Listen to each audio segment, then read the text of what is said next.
قال المصنف رحمه الله تعالى ونفعنا به وبعلومه في الدارين. وقال عاصم dan membaca oleh Imam Asim fi riwayat Abu Bakr, dalam riwayat Abu Bakr. Khifyah bikasrin minal bikasril kha'i, dengan dikasrahkan huruf kha'nya. Itu lanjutan yang kemarin, dan aku dan yang nasyadiri di bawahnya. Kemarin mau kita terusin panjang karena ada sisi doanya persis setelah 63. Tadi belum masuk ayat 64. Dan membaca oleh Imam Asim dalam riwayat Abi Bakar dibaca khifyah bi kasril kha'i wal baquna, sedangkan selainnya bil dhammi dibaca dhamma wa khufyatan, sebagaimana kita membaca. Kan kalau kita lihat di ayat yang sebelumnya Al-Qur'an wa khufyatan, kita membacanya wa khufyatan, sedangkan qiraat Asim dalam riwayat Abi Bakar dibacanya wa khifyatan. Wa ala hadha ikhtilaf, dan atas perbedaan ini di surah Al-A'raf, di dalam surah Al-A'raf. Wa qara al-A'mash, dan begitu pula membaca oleh Imam Al-A'mash wa khifatan bi kasril kha'i, dengan dikasrahkan huruf kha-nya. Fa ba'dahu al-ya as-sakinah, maka setelah huruf kha itu ada huruf ya yang disukunkan. Ya, jadi wa khifatan, huruf kha-nya dikasrahkan, setelah huruf kha disambung dengan huruf ya sukun, jadi wa khifatan. Minal khawfi, dari kata-kata khauf, ai artinya mustaqinan, tenang, au ma'a khaufin, atau rasa khauf, ya takut. Wal ayat, dan bermula ayat ini tadullu, yaitu menunjuki ada annal insana, bahwasanya manusia ya'ti inda husul syada'id bi umur, ketika datang inda husul syada'id, hendak melakukan sesuatu di umurin, perkara-perkara, terlepas dari perbedaan cara baca, cara qiraat, tapi yang jelas maknanya menunjuki ketika manusia hendak melakukan sesuatu, ada hal yang dilakukan. Jadi sebelum melakukan, sebelum beramal, ada yang dilakukan. Apa yang dilakukan oleh manusia? Ahaduha ad-du'a, yang pertama doa. Kita sebelum makan doa, ya, sebelum masuk masjid doa, sebelum keluar rumah doa, bangun tidur doa, mau tidur ya, doa. Apalagi ketika kita selesai sholat, kita pun juga tidak lepas dari apa? Cuma nanti bicara doa, bicara adab doa. Di antara adab doa, ketika engkau hendak berdoa, ketika engkau berdoa, angkat tanganmu. Ini kadang-kadang kan ceplek bagi tangannya, gitu ya. Emang kalau misalnya ceplek dosa, kayak nggak dosa sih.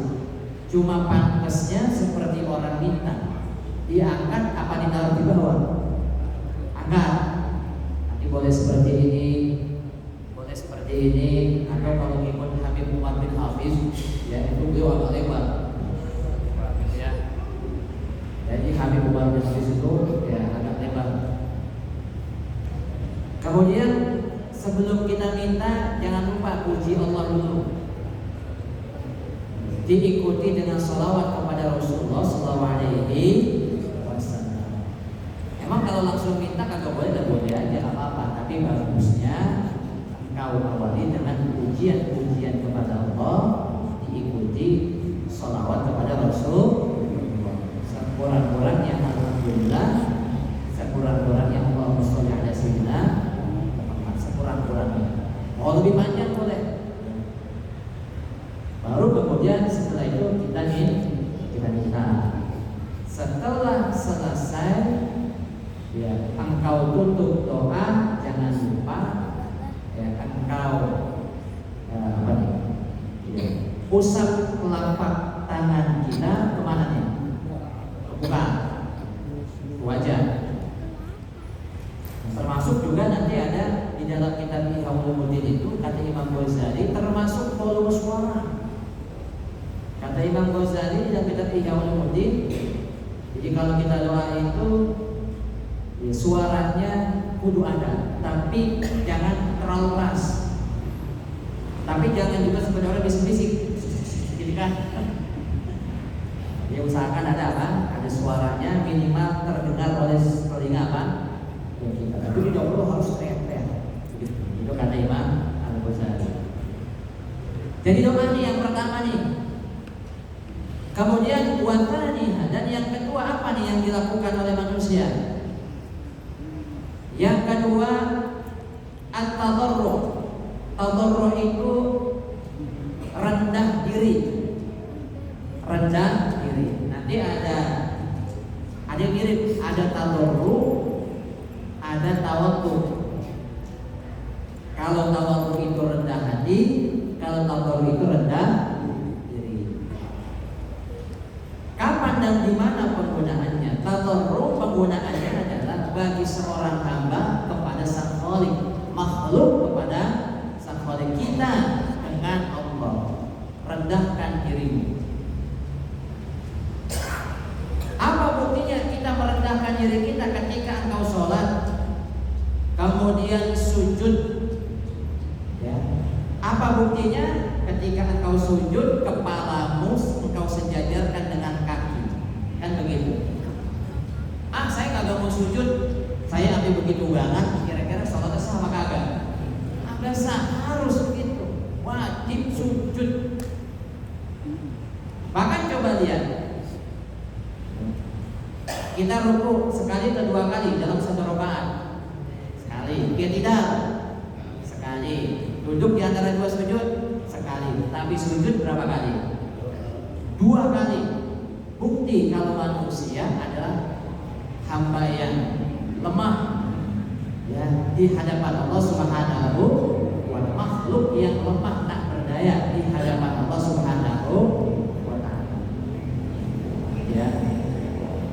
Kalau dengan manusia, tawadhu, rendah hati, agar engkau tidak ya sombong, ya, rendah hati.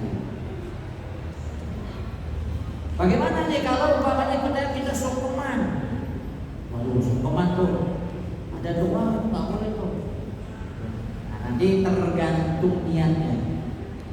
Kalau sungkeman diniatkan untuk menyembah kita punya orang tua, nggak boleh. Tapi kalau sungkeman semata-mata tradisi, dan itu sebagai bentuk takzim, sebagai seorang murid akan duduk-duduk begitu ya, ya, bukan untuk menjadikan seorang guru sebagai Tuhan, tapi sebagai bentuk takziman, maka hal itu tidak mengapa, ya. Kecuali kalau kamu nama sungkeman, saya pengen sujud, saya pengen apa? Menjadi hamba di hadapan orang tua, jangan. Tetap orang tua adalah orang tua, itu adalah bentuk takzim, salah satu bentuk apa? Ya, takzim.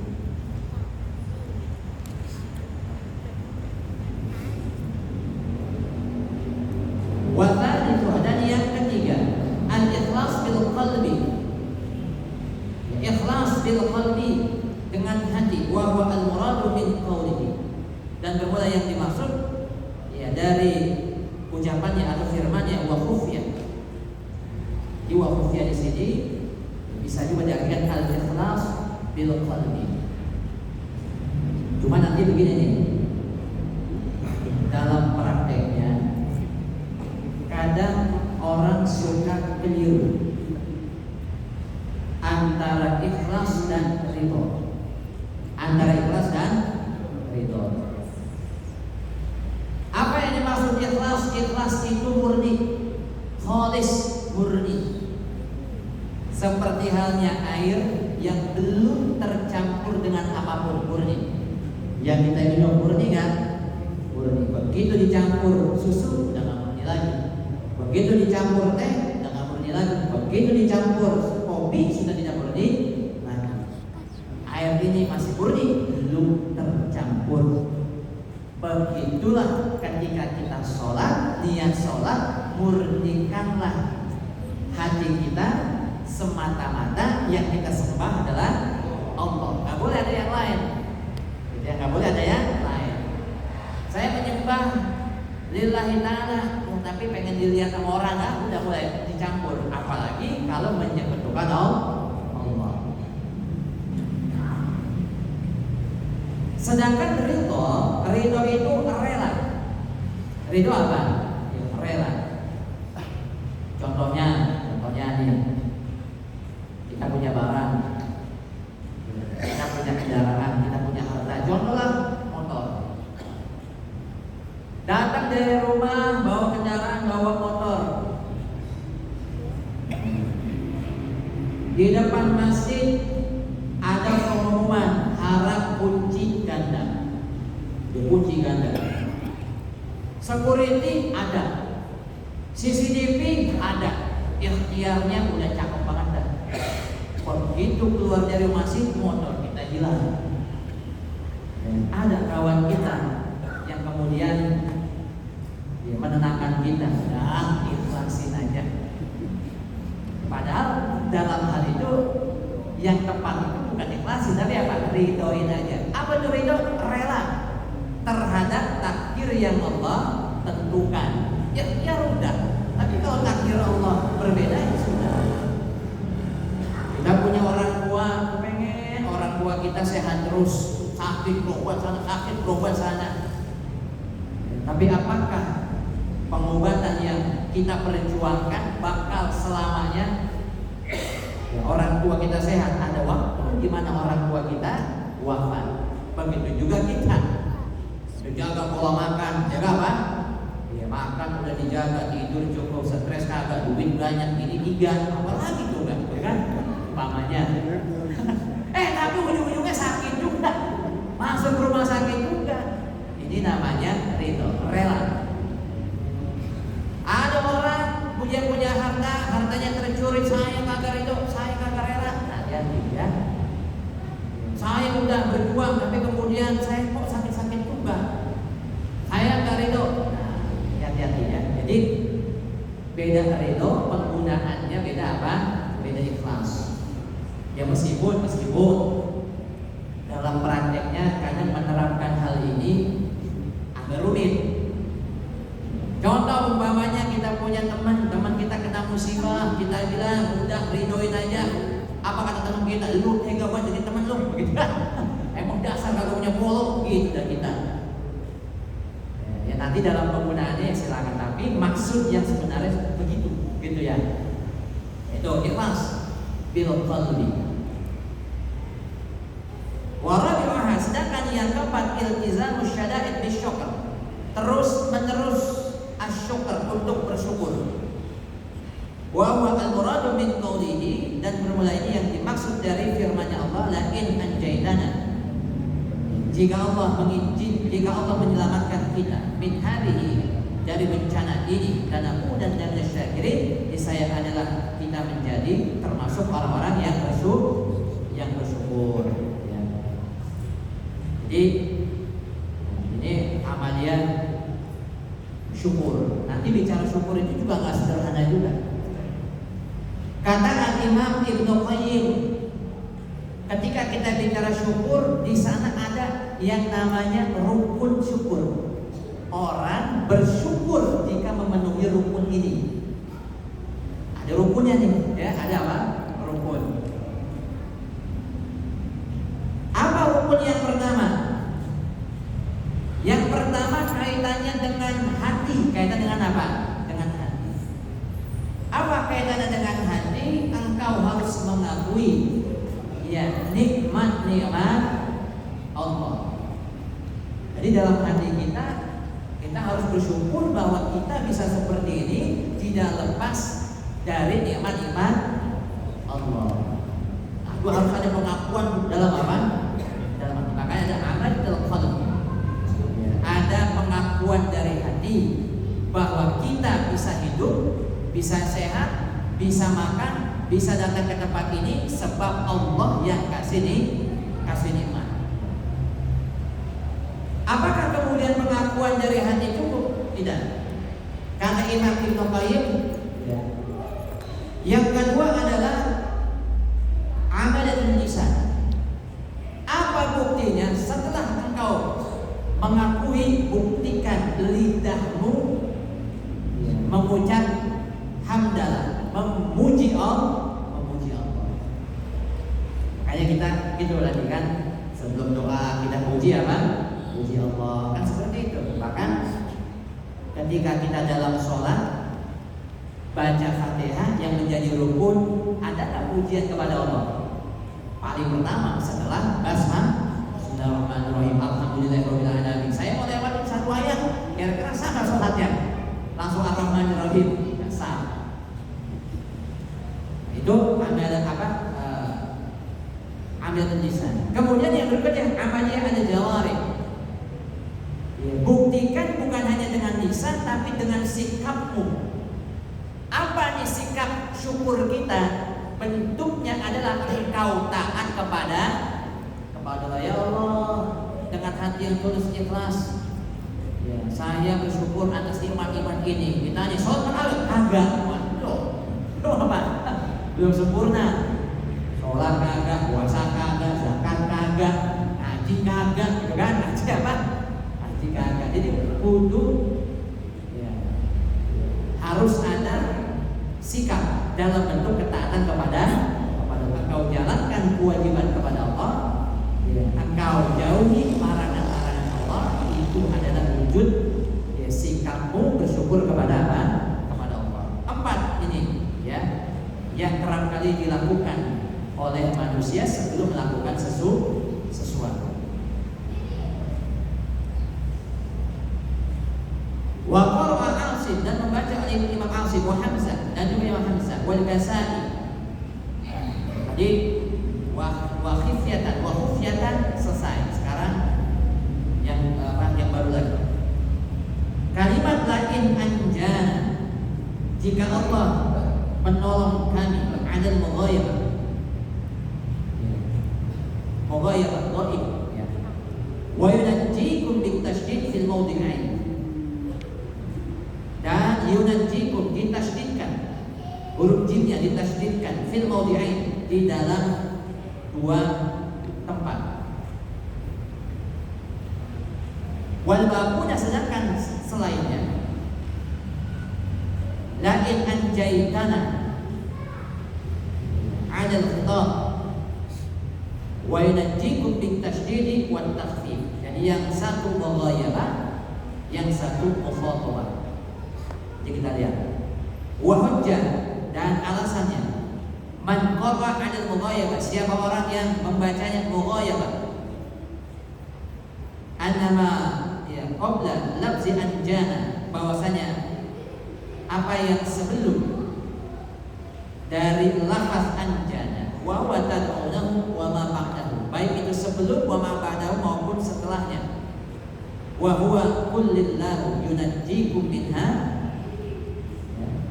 madhkurun, disebut bilafzil mughayabah, dengan lafaz mughayabah. Wala yahtaju bihadil qira'ah, dan tidak memerlukan di dalam qira'ah ini ila idmar kepada dhamir-dhamir. Nahu taqulun, seperti kata-kata taku ya taqulun, fal idmaru khilaf al-asli, maka ya dhamir khilaf al-asl, bertentangan dari asalnya. Wa hujjah, Dan alasan man qara'a 'ala al-mukhatabah, orang yang membaca mukhatabah, qauluhu ta'ala, firman Allah Ta'ala fi ayatin ukhra, la in anjaytana min hadhihi, jika kau menolong kami, min hadhihi, dari bencana. Jadi kalau ini menggunakan anjaytana, ya, domirnya domir anta, ini domir gua. Dan aku dan minasyakirin, dari bencana ini saya adalah kami termasuk orang-orang yang bersyukur. Bicara mughayabah atau ghaib, ada juga nanti bicara mukhatabah. Pertolongan Allah ada yang dalam bentuk ghaib, belum terlihat atau tidak terlihat.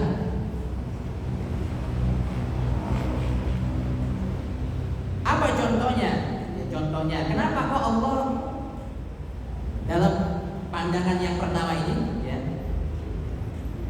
Allah sengaja pertolongan itu tidak ditampakkan, tidak terlihat atau belum terkabul. Kita udah doa lama-lama gitu ya, sakit udah lama, udah minta pengen sembuh, tapi kok rasanya kagak sembuh-sembuh juga ini, kagak sembuh-sembuh. Enggak.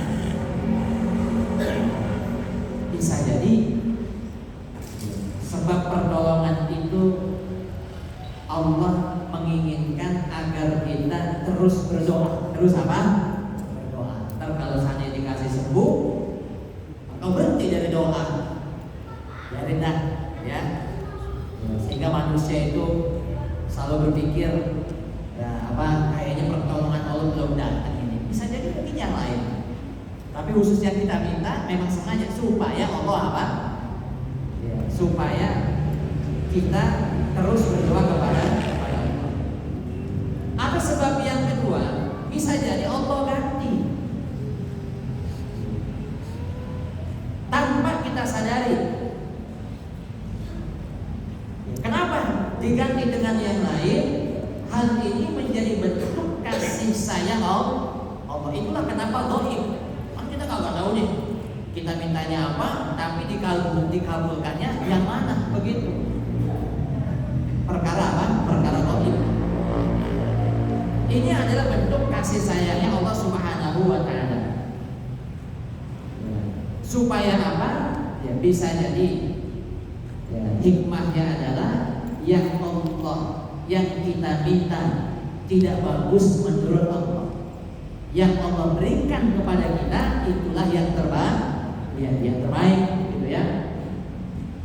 Ya Allah, ini rezeki susah banget ya, minta ya rezeki banyak, tapi kemudian diganti untuk kita sehat, ya kita apa? Ya sehat. Ya inilah yang Allah berikan kepada apa? Kepada kita. Dan ini bentuknya ghaib. Kemudian yang kedua, mukhatab, ya. Seperti domir mukhatab kelihatan. Contoh umpamanya assalamualaikum, itu kan domir mukhatab itu kelihatan kan, ada ya apa, ada orang yang mendengar. Ketika saya ucapkan assalamualaikum, ya para bapak jamaah jawab kan? Jawab. Kenapa jawab? Karena dengar. Karena apa? Dengar. Ya, sebab itulah karena saya mengucap salam untuk para jamaah.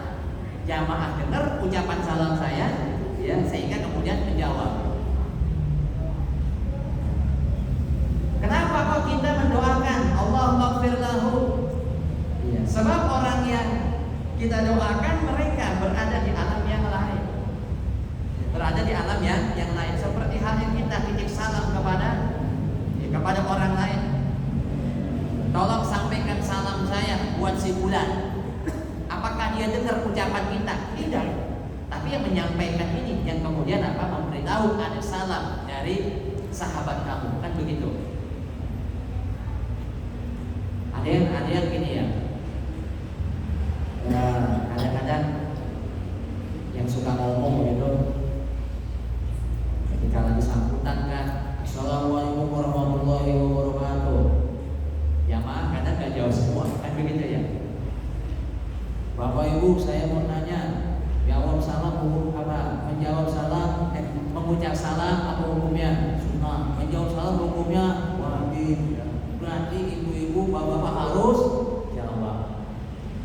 Nanti perlu dipahami, fardu wajib ada dua.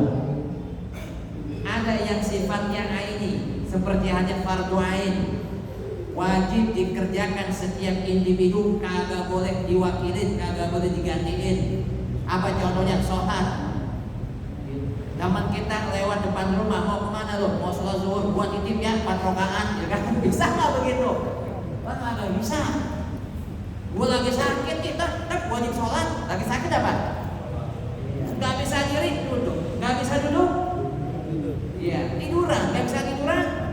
Menggunakan isyarat. Isyarat kagak bisa, hati kagak bisa. Innalillahi wa inna ilaihi raji'un. Kagak bisa apa udah. Hati kagak bisa, isyarat kagak bisa, dan ngapain lagi udah deh. Gak bisa diwakilkan kewajiban individu. Tapi khusus menjawab salam, wajibnya bukan wajib aini, tapi wajib kifayah. Ketika sebagian orang jawab, ya sudah gugur yang lain. Kadang-kadang ada di grup WhatsApp, Assalamualaikum, saya mau tanya kalau renang Ustaz kagak. Wah sombong banget nih, jawab baru 2 orang, udah dijawab itu, udah apa? Udah dijawab ya. Jadi gitu ya. Jadi pertolongan Allah itu nampak. Pertolongan apa? Nampak. Seperti ada mukjizat Rasul ditampakkan itu umat-umatnya melihat.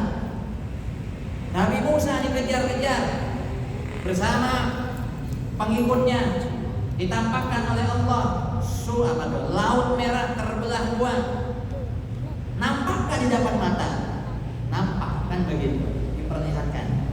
Itu adalah salah satu bentuk pertolongan ya Allah. Tapi pada intinya semuanya itu kok pakai dompet Pak foto ya pakai, semuanya pada intinya sama, adanya pertolongan Allah yang menyelamatkan kita. Siapa yang menyelamatkan? Allah. Yang menyelamatkan siapa? Allah. Qulillahu yunajjikum minha. Dan katakan olehmu Allah yang menolong kamu minha, daripadanya, ay Allah wahdah. Allah yang esa, Allah sendirilah, yunajjikum, yang menolong, yang menyelamatkan min syada'idil barri ya wal bahr, ya, dari segala apa tuh kita syada'idil barri wal bahr, dari daratan maupun lautan. Tidak ada yang tidak lepas dari pertolongan Allah ya Allah. Wa min kulli kardin ayat siwa dzalika, dan juga dari segala macam bentuk ya kesusahan, siwa dzalika, selain yang demikian itu.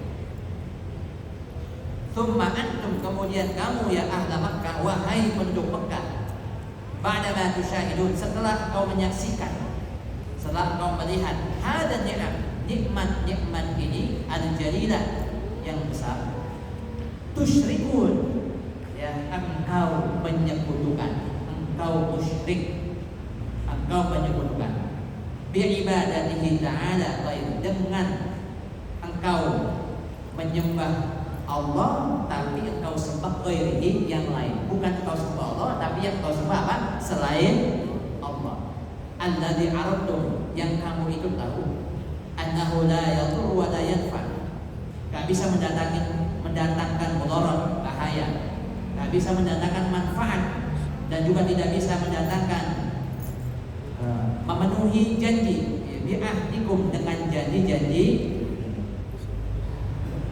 Jadi para jamaah sekalian,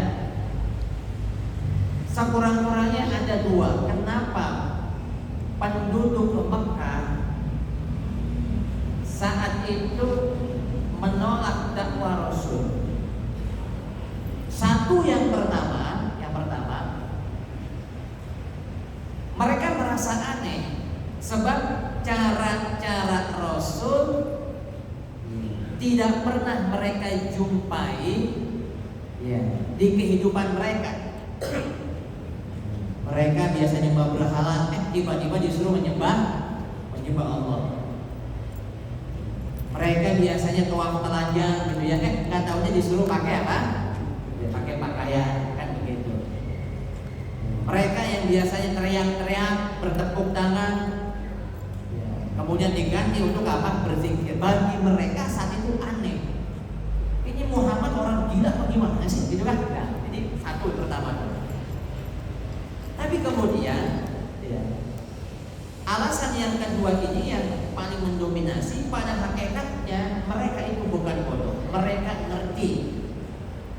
Makanya mereka disebut Arab jahiliyah, itu bukan Arab yang tolol, bukan ya.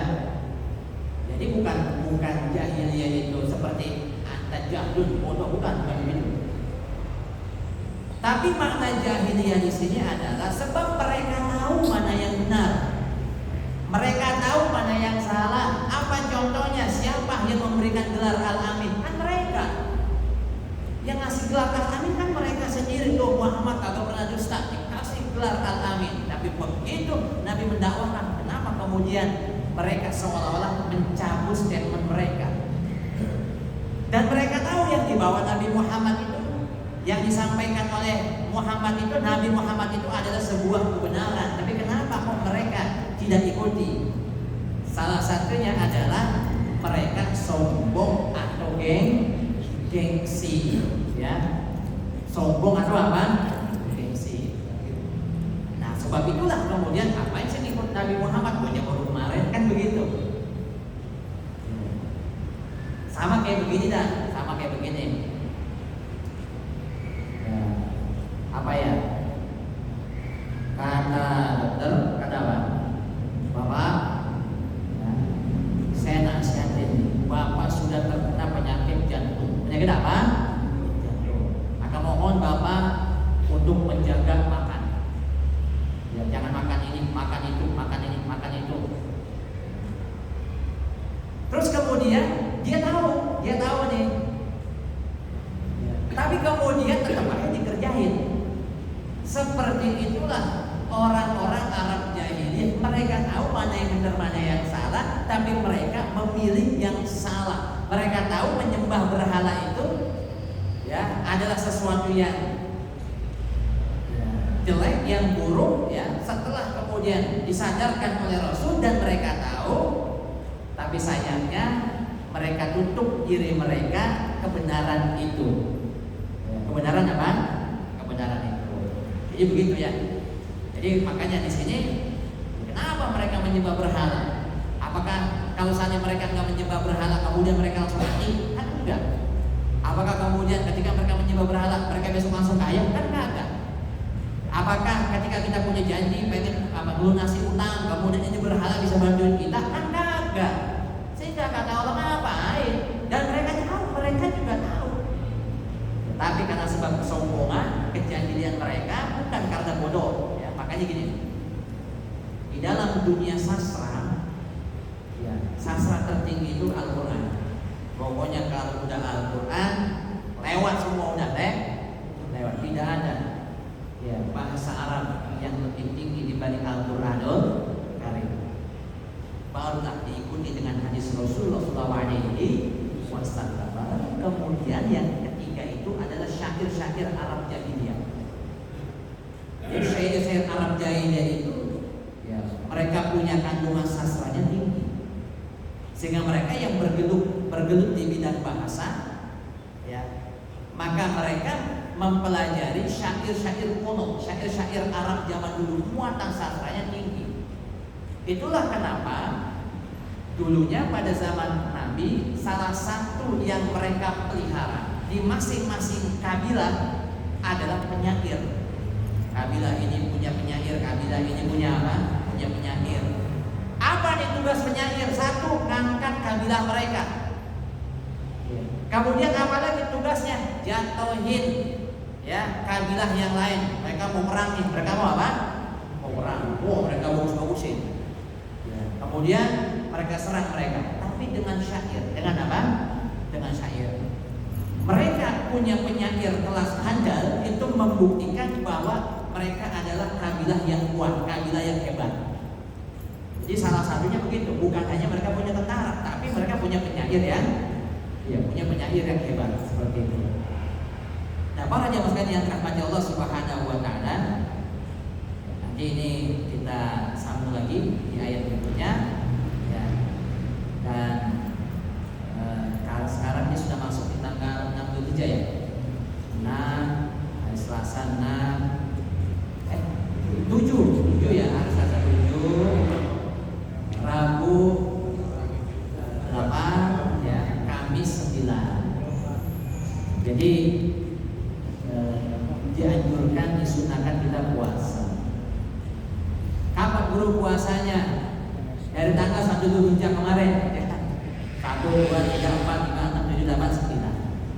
Kayaknya kami belum sempat guru yang kemarin, ya sudah nanti tanggal 8. Lalu tanggal 8 juga belum sempat ikut, ya sudah tanggal 9. Tanggal 10 boleh nggak? Nggak boleh. Tanggal 10, 11, 12, 13, disitulah hari makan-makan. Hari apa? Makan-makan ya. Jadi jangan bicara puasa di situ. Tapi bicara apa? Bicara makan-makan. Hari Jumatnya kita ngapain? Sholat Id paginya. Kemudian sholat Jumat atau enggak? Sholat Jumat atau enggak? Dulu saya mau ngapain sholat Jumat? Udahlah, sholat Idul Adha aja. Kan juga ada ulama yang membolehkan, betul-betul. Tapi lihat, ya dari mazhab mana, gitu ya? Nah itu mazhab Hanabilah atau mazhab Hambali. Ada dasarnya. Dulu di zaman Nabi pernah kejadian seperti kita nih. Hari raya Id bertepatan dengan hari Jumat. Mereka yang tinggalnya di pelosok, yang tinggalnya di dusun, mereka datang ke Masjid Nabawi, kepengen sholat Idul Adha. Perjalanan mereka jauh. Dan rasanya tidak mungkin kalau seandainya mereka disuruh balik lagi. Disuruh apa?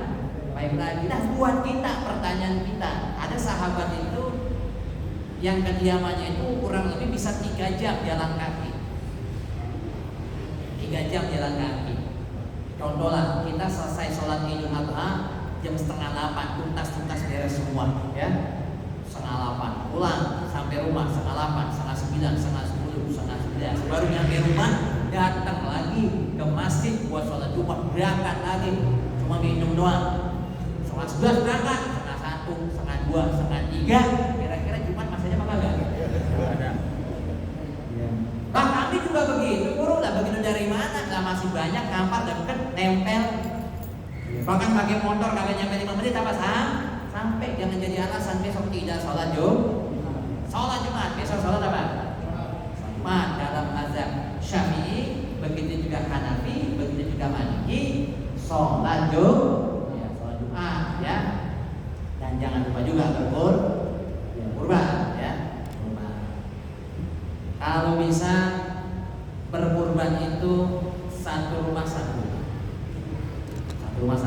Ada berapa kakak di sini? 200 kakak, berarti 200 hewan kurban. Ya. Emang anjurannya begitu tuh, Tapi guru kayaknya susah ada begitu. Minimal jangan sampai satu kampung tidak ada yang berkurban. Sunnah, ya, sunnah muakkadah. Ingat tadi ada fardu ain, fardu kifayah. Begitu juga sunnah, ada sunnah ain, sunnah kifayah. Begitu satu kampung ada yang berkurban, yang lain insya Allah dapat apa?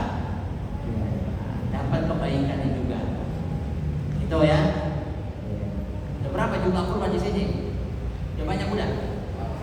Alhamdulillah kayaknya pesimis banget ini. Ya jangan sampai besok ketika sholat Idul Adha kami dari panitia ya hewan kurban, pemotongan hewan kurban, kami akan laporkan jumlah hewan kurban. Sapi 0, kerbau 0, domba dan kambing nol, alhamdulillah kita puasa di tahun ini. Kita jangan sampai begitu. Puasa dari apa? Dari kurban. Perasaan aja dah. Jadi ya dianjurkan sunnah. Tapi kesunahan ini bisa nggak kurban itu berubah hukumnya? Bisa. Dari sunnah menjadi wajib. Lalu kok bisa? Bisa. Dengan sebab apa? Dengan sebab dinazarkan. Aduh guru, ya Allah saya berobat ini kagak sembuh-sembuh. Kagak taunya nazar. Pokoknya kalau saya sembuh, dinyatakan sembuh bebas penyakit oleh dokter, saya akan nazar 30 sapi sekaligus. Sembuh. Nah loh ya kan, 30 sapi dah tuh. 30 apa? Sapi. Wajib gak tuh? Wajib. Wajib. Nanti dari panitia saya selalu bilang gini, panitia didata hewan mereka yang menyerahkan hewan itu ada bermacam-macam, ada yang akikah, ada yang kurban sunnah, ada yang nazar, apalagi nazar. Ini kambing buat apa nih kambing? Apa nih tujuannya? Ini kambing Pak Ustaz, saya kepengen kurban nazar. Kurban apa? Kurban nazar. Begitu kurban nazar, apa yang terjadi? Orang yang kurban dengan kurban nazar jangan dikasih. Dia kurban 10 ekor sapi. Tolong panitia ya, saya minta dagingnya seukuran 1 ekor sapi, anterin ke rumah sebab saya potong 10 sapi. Kita tanya kurban sapinya apa? Kurban sapinya nazar. Mohon maaf. Mohon apa? Maaf. Kagak dikasih. Kalaupun dia mau dikasih, jangan dari hewan dia, mungkin dari apa? Hewan dia agak boleh. Itu nanti dipisahin tuh ya. Kalau seragam semua kurban semua enak. Guru, saya kepengen kurban, tapi saya baca-baca di kitab fikih itu ada usianya. Ini kayaknya kambing saya ini kurang 1 tahun, kambing minimal 1 tahun, sapi minimal atau kerbau 2 tahun, unta minimal 5 tahun. Ini kira-kira kalau saya kurban, kira-kira bagaimana nih guru? Panitia tanya, panitia apa? Ini kambing ya, umurnya udah 1 tahun atau belum? Belum. Masukin kerangkeng dulu. Dibawa sapi, ini sapi udah 2 tahun atau belum? Belum. Masukin kerangkeng dulu. Wah guru saya guru, kalau saya kagak diterima, bapaknya kagak apa? Kagak diterima. Nanti begini, ya. Kenapa para ulama mempatok dengan usia? Sebab saat itu ya kambing dinyatakan layak untuk dikurban jika usianya 1 tahun. Kurang dari 1 tahun itu kambing masih kecil banget. Sapi dikatakan layak untuk dikurban jika 2 tahun. Kalau kurang dari 2 tahun masih kurang gizi itu sapi, belum pantas untuk apa? Dikurban. Itu dulu. Makanya lihatlah nanti fatwa Darul Iftah Al-Misriyah, ulama-ulama Azhar, ulama-ulama Mesir, mereka memfatwakan boleh ya yang belum sampai usianya dengan catatan ini hewan kurban emang layak. Emang sih belum 1 tahun, belum 8 bulan, tapi beratnya ini kambing udah 60 kilo. Waduh, berat banget itu. Berat banget gitu kan. Layak kan dikurban? Layak ya. Jadi gitu. Jadi nanti kita bisa lihat fatwa al-mu'asirah. Fatwa kadang-kadang panitia kurban ketika ditanya begitu bingung. Iya ya. Udah dah apa namanya? Balikin lagi gitu kan, pulangin lagi. Kecuali udah kurang umur, dia kayak kambing masih nenek gitu kan. Nah, jangan kasihan kan? Sehat sedikit banget gitu ya. Nah, yang terakhir. Guru, saya berkeluarga. Alhamdulillah saya punya saudara, ya saya angsrong-angsrongin, itu yang mau korban kita, ayo dah kita bareng-bareng, terkumpullah 7 orang. Ini kira-kira guru, saya beli 7 ekor kambing atau sapi? Kira-kira nih, kambing atau sapi kira-kira? Di dalam kajian fikih, yang pertama 1 ekor unta, paling tinggi 1 ekor unta 1 orang. Yang kedua di bawahnya 1 ekor sapi, 1 ekor kerbau 1 orang. Ada jamaah daftar, saya kepengen kurban sapi. Berapa Pak Haji? 3. Ya, buat siapa ya Pak Haji? Buat saya sendiri. Nggak bisa nih Pak Haji, ini harus ya 7 kali 3 21, cari lagi nama. Ya.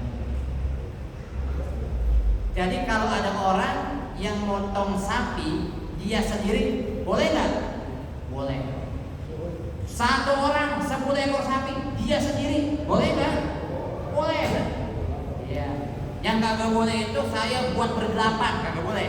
Karena maksimal 7 gitu ya. Jadi kalau nanti dia, ini pagi nggak ada lagi nih, kali buat siapa? Nggak, cuma buat saya sendiri doang, terima. Baru urutannya ketiga 1 domba 1 orang. Urutan berikutnya 1 kambing etawa 1 orang. Baru urutan berikutnya yang di bawahnya kolektif 1 ekor unta 7 orang, 1 ekor sapi, 1 ekor kerbau 7 orang. Secara urutan lebih tinggi mana? Yang satuan atau yang keroyokan? Yang mana? Yang satuan. Kalau melihat ini berarti 7 ekor kambing lebih bagus dibanding sapi 1 ekor. Begitu datang ini, begitu datang mana kambingnya? Itu Allah bikin amat ini kambing. Ada yang satu, saya mah sapi aja dong, sapi di musim berarti 1 ton. 1 apa? 1 ton. Bagusan mana? Ya, banyakan mana dagingnya, sapi atau kambing? Sapi. Maka sapi lebih utama. Lebih apa? Utama. Meskipun secara urutan kambing yang menang, tapi lihat dagingnya. Emang si kambing banyak nih, konten-konten banyak nih. Tapi ini sapi super, sapi apa? Sapi super ini seukuran 30 kambing ini, 30 apa? Kambing ini lebih apa? Lebih utama. Ya. Bro, saya kepengen nggak sanggup ini beli kambing, boleh nggak saya kurban dengan ayam? Boleh nggak? Boleh nggak ayam? Dengan ayam. Ada yang datang di jamaah, saya kepengen ngasih 10 ekor ayam. Bagaimana sikap panitia? Ya, ambil, terima. Terima nggak? Terima. Tapi ingat, nanti ketika penyebutan jangan dibilang hewan kurban.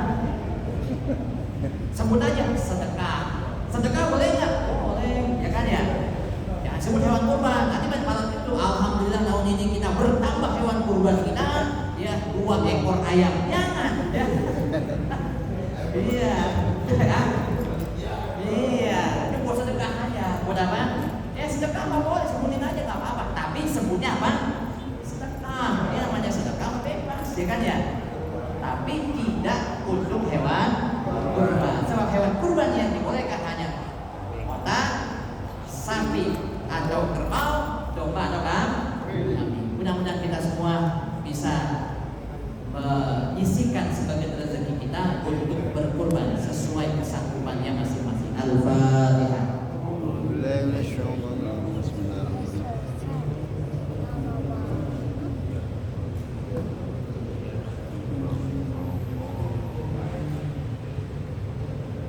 Ila negara mata negara Muhammad sallallahu alaihi wasallam.